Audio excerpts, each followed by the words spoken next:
Khonshu seems to be struggling to find a real home. The OTA did a mighty fine glow up for Sauron, and I've got some fun deck lists I've been enjoying as well. Let's go ahead and dive into our weekly best decks roundup for Marvel Snap. My Jeff's pick this week isn't anything remotely new or fancy. It's just the classic Bast Agent Venom Spice Rack deck that I've always enjoyed playing. This deck list plays a ton of low to the ground threats that have scaling numbers like Havoc, Thena, and Sage, so that way you can increase their base power with Bast or Agent Venom and get big numbers on the board with cards that start out deceptively small. This deck list also has space to play a solid range of tech cards, the top end of its curve. In the sample deck list, I'm playing Luke Cage, Cosmo, and Cassandra Nova, but you could shuffle these around for things like Mobius and Mobius, or Red Guardian, or whatever you're looking to hedge in the matchups that you expect to face. As far as higher series cards go, the two important ones for this deck list are one of its namesakes, Agent Venom, as well as Thena, who's one of your important cards for getting scaling stats on the board. Sage, Cassandra Nova, US Agent, and Nico Minar are all pretty easily substitutable for other cards that you can power up with Bast in a meaningful way. Sage can be a Wolfsbane, for example, and Nico Minaru could be another quality disruptive 1 energy card like Silver Sable or Iceman or Spider-Ham. A week later, it's looking like Firehair has a little bit of staying power as one of my Jeff's picks from last week. It's upgraded to a high potential list this week in a smaller sample size of a few hundred games played. This deck list has really promising metrics, and I think from a theory perspective, that makes sense. It gets to put really solid stats into play with its Thor, Beta Ray Bill, Miss Marvel package, and then you have some key disruptive elements in Quake, Red Guardian, and Lady Deathstrike to allow you to break up what your opponent might be doing that could potentially go over the top of what you have going on. As far as higher series cards go, the important ones here in my mind are Misery, Beta Ray Bill, Miss Marvel, and King Atiri. These ones are all responsible for a lot of your synergies and stats that the deck pulls together. You'll note that Firehair is not on the must-haves. While she does add a little bit of an extra boost to this deck, she's generally only adding stats when all those other things I just talked about get online. So if you needed to substitute her out for a different cheap utility card, I think that's fine. Something like Shadow King, for example, is what I played in this deck list before she was added. Sam Wilson, Captain America, and Red Guardian are just pretty generically good cards that you can substitute out for other 2s or 3s, ideally something disruptive like a Luke Cage or a Mobius and Mobius if those are missing from your collection. I'd like to take a quick minute to tell you about the sponsor of today's video and longtime sponsor of my content, Into the AM. Into the AM makes the awesome graphical shirts you always see me wearing in these videos. They make all the awesome stuff you see scrolling on the side. They make fantastic things like this hoodie that I'm wearing and a good deal of the clothing in my closet upstairs. They are having a fantastic sale now through April 4th. If you want to get up to a 60% discount off stuff on their website while saving an additional 10% while using my Hoaglandia code, be sure to check them out using my link in the video description down below. Their stuff makes awesome presents or fantastic stuff for yourself or anyone that wants to stand out and get lots of fantastic comments on the things that you're wearing. Be sure to check them out for a whole range of stuff. Let's get back to the deck list now, shall we? Our next high potential deck list is the one that I'm personally most excited to try when I dig on into my Marvel stat missions this weekend, and that is a Sauron deck list featuring Moon Girl and She-Hulk. Sauron got a buff in our recent OTA to a 2/2, which lets it curve organically Sauron on 2 into Starbrand on 3, and this deck list has so many different lines that it can take to put out a flurry of stats on that final turn of the game. You could slam multiple 10 power things with Starbrand and She-Hulk. You can utilize Black Swan to make a whole bunch of different 1 energy cards with lots of points free, and even when Sauron doesn't show up, you have 0 in tandem with Starbrand to make sure that it's not giving your opponent points when you don't want him to.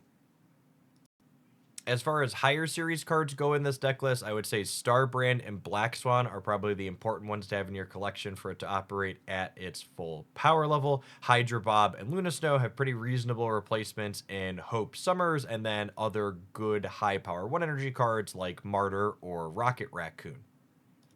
Bounce Move is putting up some solid stats on the untap tracker for the first time since I came back from my Marvel Snap break. For anybody else who was on a hiatus like myself, this archetype did eat a couple of nerfs around the edges when it was one of the best decks in the metagame. Anya as well as Dagger are both a little bit weaker than they once were, but I think this deck can likely still put out solid numbers that are competitive, especially when you combine it with Cosmo, who you can shuffle around the board on the last turn with Madam Web, ensuring that you're able to counter opposing tech cards that are looking to pop up and crack down whatever your big built-up card is looking to put on the board. As far as higher series cards go here, Anya and Madam Web are key enablers for the movement archetype that you can't really replace, and Frigga allows you to double up one of your movement payoffs, letting you kind of benefit twice from any stats that you've built up on the board. Toxin is the one that you can substitute out, making Falcon as a pretty clean swap, who's not strictly worse, but just kind of different in what it bounces and how from the board. Moving into our top performers for the weekend so far, I actually had to double check my toggles on Untapped when I saw that Mr. Negative featuring Wong was one of the best performing decks for multiple different slices inside of the Infinite data. If I had to venture a guess, I would wager part of this archetype success right now is the prevalence of the Khonshu decks that people are trying to optimize for the weekend missions, and just because the card is new. In particular, these Khonshu decks are fairly linear and just looking to make a number on the board, and Mr. Negative decks like this one are kind of the king of making the biggest number that people who aren't interacting with you can rarely keep up with.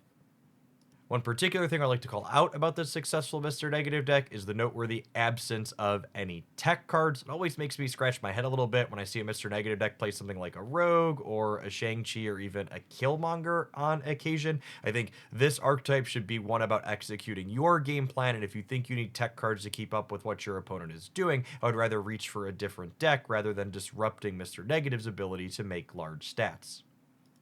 Our next top performer is this Thanos, Agamotto, Wiccan kind of good stuff disruptive amalgamation. It's got really good, efficient stat lines with things like Mockingbird and then Iron Patriot and Sam Wilson. It also has really proactive disruption in the form of Gorgon, Cassandra Nova, Red Guardian, Rocket and Groot, and Alioth.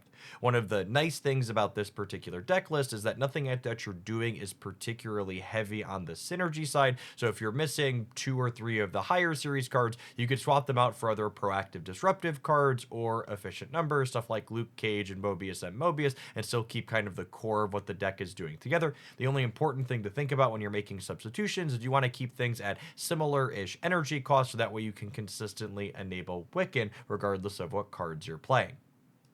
Our next top performer on Untapped by the Numbers is a deck list I'm going to lovingly refer to as Honest Sauron. It's not trying to do any big, crazy, over-the-top things like Shuri and Taskmaster. It's just using Sauron to play solid rate cards like Typhoid Mary, Red Skull, and Starbrand, and then it's mixing those with some efficient interaction/disruption in the form of Enchantress and Juggernaut. The only slightly unfair thing the deck is doing is leveraging cost reduction on Scar, but realistically, he's probably only ever going to cost you 3, so you typically are going to get to slam him along with one other card on the final turn of the game for a relatively consistent flourish of points.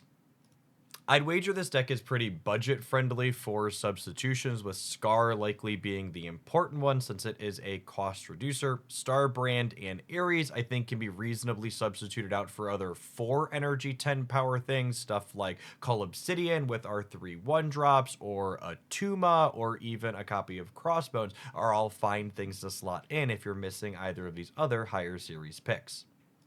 The Scream Movers deck has consistently been a top performer in Marvel Snap since its namesake drop, but also never has a particularly high play rate on Untapped in my anecdotal experience. I would wager that's in part due to the fact that it requires a pretty large selection of higher series cards to be successful, while things like Rocket and Groot and Hydra Bob are just generically powerful cards in a lot of other decks. The fact that they explicitly move is a synergy for this one, meaning you can't reasonably replace them with other things.